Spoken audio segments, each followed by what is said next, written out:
সুন্দরবনে চলছে ৩ মাসের মাছ ধরা ও পর্যটক প্রবেশের উপর নিষেধাজ্ঞা।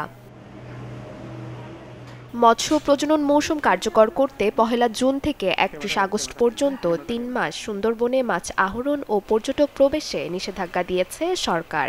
ইতোমধ্যে তৎপর সুন্দরবন বিভাগের সকল রেঞ্জের কর্মকর্তা ও বনরক্ষী।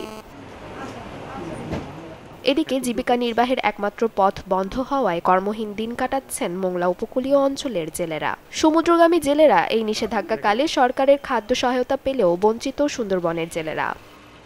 আমরা জীবিকা নির্বাহ করি কয়েক হাজার আছে।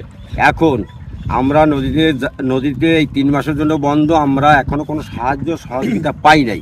৩ মাস নিষেধাজ্ঞা আসে, সেই নিষেধাজ্ঞায়ও আমরা কোনো বন্ধের সময় কোনো সাহায্য সহযোগিতা আমাদের সরকার দেয় নাই, আর আমরা কিছু পাইও নাই। এখন বর্তমানে আবার নিষেধাজ্ঞা আসছে, এই ৩ মাস বন্ধের সময় অলরেডি ১০-১২ দিন হয়ে গেছে, আমরা কোনো সাহায্য সহযোগিতা সরকারের পক্ষ থেকে পাইনি।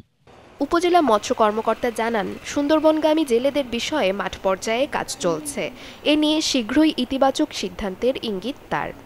সুন্দরবনের উপর নির্ভরশীল যে সকল ব্যক্তিরা অর্থাৎ বনজীবী হিসেবে যাদেরকে আমরা অবহিত করি, অথবা বনের উপর নির্ভরশীল যে সকল পেশাজীবী রয়েছে, তাদের জন্য সরকার কর্তৃক আমাদের অলরেডি একটা তালিকা প্রেরণ করছে মন্ত্রণালয় থেকে। আমরা আশাবাদী যে বিশ্বের বৃহত্তম যে আমাদের ম্যানগ্রোভ, এই ম্যানগ্রোভের উপর নির্ভরশীল ব্যক্তিরাই আসলে এই ব্যান পিরিয়ডে যেহেতু ৩ মাস কিছুই করতে পারে না, তাদের জন্য আমরা সরকারি সহায়তা আনতে পারবো বলে আমরা আশাবাদী।